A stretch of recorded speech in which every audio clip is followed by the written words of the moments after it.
জীবনে কি পেলাম আর কি হারালাম সেই লাভ ক্ষতির হিসেব করতে গেলে কিন্তু খাতা পেনে লেখার কখনোই শেষ হবে না। হয়তো আমাদের জীবনটা শেষ হয়ে যাবে, একদিন চিতায় আগুনও জ্বলবে, কিন্তু আমাদের সেই লাভ ক্ষতির হিসাবটা আমরা মরার একদিন আগে পর্যন্ত কখনো খুঁজে পাবো না। কারণ মেয়েদের জন্মটাই হচ্ছে লাভ ক্ষতির হিসাব না করে সংসারে সবার জন্য খেটে খেটে মরা। আর তুমি সবার জন্য যতই করো না কেন, কোনোদিন তো তুমি নাম পাবে না, উল্টে বরং বদনামই পাবে। হ্যাঁ গো, আজকের এই পর্যায়ে এসে মাঝে মাঝে যখন একা থাকি না, মনে হয় সত্যি জীবনে কি কিছু পেলাম, কি পেলাম আর কি হারালাম সেই হিসাবটা কিন্তু এখনো পর্যন্ত খুঁজে পাই না। আর হয়তো জীবনে কখনো খুঁজেই পাবো না। যেটা কখনো মেলানো নয় সেই অঙ্ক কি কখনো মেলে, বলো না, মেলে না। সবাই যতই দোষ, অপরাধ, অসম্মান, অত্যাচার যাই করুক না কেন, আমরা হচ্ছি মেয়ের জাত। হ্যাঁ গো, মেয়ে হয়ে জন্ম হওয়াটা না সত্যি খুব খুব পাপ না করলে মেয়ে জন্ম হয় না কেউ।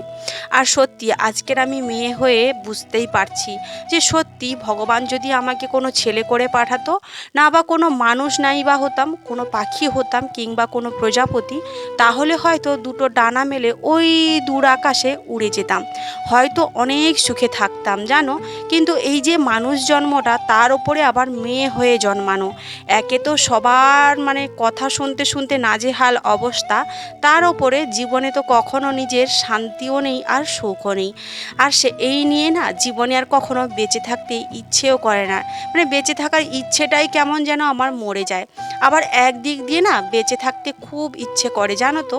কেন কি, আমার এই যে একটা দুষ্টি মিষ্টি পাগলি রয়েছে, ওর জন্যে সব সময় ভাবি যে আমি না থাকলে ওর কি অবস্থা হবে। যখন মা হয়নি তখন কিন্তু একটা অন্যরকম জীবন ছিল, আর এখন যখন মা হয়েছি, নিজের একটা সন্তান হয়েছে, ওর মা ডাকটা শুনলেই কেমন যেন জীবনের সমস্ত দুঃখ কষ্ট কোথায় যেন উড়ে চলে যায়। হ্যাঁ গো, মেয়েদের জীবনটা হচ্ছে এমনই। চলো, অনেক কথা অনেক গল্প এই ভিডিওতে তোমাদের সাথে শেয়ার করব, তার আগে ইন্ট্রোটা তো দিয়ে নিই। শুভ সকাল আমার প্রিয় বন্ধুরা, তোমরা সবাই কেমন আছো? আশা করছি তোমরা সবাই অনেক ভালো আছো আর অনেক সুস্থ আছো। তোমাদের আশীর্বাদ ও ভালোবাসায়, আমার মহাদেবের আশীর্বাদে আমরাও বেশ ভালো আছি। আমি টুম্পা, আমার নতুন একটা ব্লগে তোমাদের সবাইকে অনেক অনেক শুভেচ্ছা ও ভালোবাসা। আজকের দিনটা হলো শনিবার, আর ঘড়ির কাঁটায় এখন ঠিক সকাল 7টা। তো দেখতেই পাচ্ছ সকালে সমস্ত আশিবাসী কাজগুলো কিন্তু আমি কমপ্লিট করে নিয়েছি, নিয়ে কিন্তু জামা কাপড়গুলো পুজো দিয়ে জামা কাপড়গুলো রোদ্দুরে মিলে দিয়েছি। যদিও রোদ্দুর বেরোচ্ছে না, সকালে ঘুম থেকে উঠেই দেখলাম বৃষ্টি পড়ছে। তো এই বৃষ্টির মধ্যে কাজ করতে তো ভালোই লাগে না, কি আর করব বলো। একদিকে মা হয়েছি, একদিকে ওয়াইফ হয়েছি, তো দুদিক তো আমাকে সামলাতেই হবে। সেই জন্যে সাত পাঁচ আর না ভেবে লেগে পড়েছি সংসারের কাজে। তো আশিবাসী কাজ কমপ্লিট করে স্নান সেরে পুজো দিয়ে এখন সবজি কাটতে বসে গেছি, যেহেতু দুপুরে রান্নাটা বসাবো।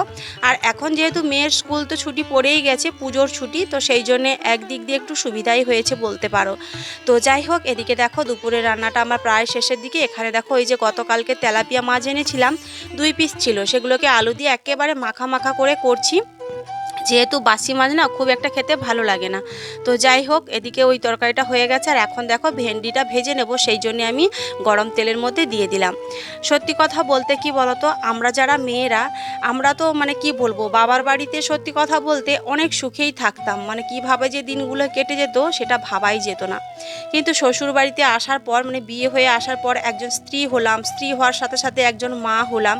আর এই যে স্ত্রী, মা, বাড়ির বউ, এই সমস্ত করতে গিয়ে না এই সমস্ত দায়িত্ব কর্তব্যগুলো পালন করতে গিয়ে নিজেদের যেন কোথায় যেন নিজেদের স্বপ্নগুলো, নিজেদের ইচ্ছেগুলো কোথায় যেন চাপা পড়ে যায়।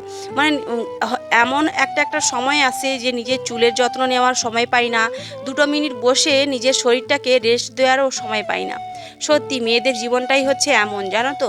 বাবার বাড়িতে যতদিন থাকবে ততদিন দেখবে হাতে পায়ে বিশ্রাম থাকবে, শরীরে শান্তি থাকবে, আর মানসিক শান্তিটাও থাকবে। কিন্তু বিয়ের পরে দেখবে শারীরিক, মানসিক আর সব কিছুতে শান্তি তো দূরের কথা, বরং যন্ত্রণায় ভুগতে হয় আমাদেরকে। তো যাই হোক, কিছু করার নেই, এটাই হচ্ছে মেয়েদের জীবন। শুধু আমার একার নয়, প্রত্যেকটা মেয়ে, প্রত্যেকটা হাউসওয়াইফদের জীবনটাই কিন্তু এমনই হয়। তো এদিকে দেখো আমার দুপুরের রান্নাটা কমপ্লিট হয়ে গেছে। এখন আমরা খেতে বসে গেছি, আর বাইরে কিন্তু প্রচুর বৃষ্টি হচ্ছে। আর বৃষ্টি পড়া দেখে আমার মেয়ে গ্লাস নিয়ে এই যে দরজার সামনে গিয়ে জল ধরছিল, সেই জল ধরে নাকি ও খাবে। তো জল খেতে গিয়েই পুরোটা ভিজে গেছে। এখন আমার এত খিদে পেয়েছে কি বলবো। আর আমার সকাল থেকে শরীরটা না ভীষণই খারাপ, মানে কি বলবো তোমাদের। তো আজকে ভয় দিচ্ছি, আজকে শরীরটা ভালো রয়েছে, কিন্তু গতকালকে যখন ভিডিওটা শ্যুট করছিলাম সত্যি আমার শরীরটা ভীষণ খারাপ ছিল। মানে হয়তো মাঝে মাঝে না আমার প্রেশারটা ভীষণ ডাউন হয়ে যায়, আর হচ্ছে শরীরটা ভীষণ ক্লান্ত লাগে, হাতে পায়ে মানে জোর পাই না, হাত পা মানে অবশ হয়ে যায়, মানে শরীর কাঁপতে থাকে, এরকম একটা ব্যাপার। তো তোমাদের দাদাভাই শুনেও আমাকে ভীষণ বকাবকি করছিল যে টাকা তো পাঠাচ্ছি, টাকাগুলো কি করছো, ডাক্তার তো দেখাতে পারো, আমি বাড়িতে থাকি না তো, মানে বাচ্চা নিয়ে থাকো, কখন কোথায় মানে অসুস্থ হয়ে পড়বে বেশি করে, তখন আর এক ঝামেলা হবে। তো তোমাদের দাদাভাইকে বললাম ঠিক আছে যাবো তাহলে ডাক্তার দেখাতে। তো দেখা যাক কবে যাই। এখন তো বৃষ্টি ওয়েদার ভালোই লাগছে না, চারিদিকে কাদা প্যাচপ্যাচে ওয়েদার। তো এদিকে দেখো খাওয়া দাওয়ার পরে আমি এখন কলপাড়ে চলে এসেছি বাসনগুলো মেজে ধুয়ে নেব।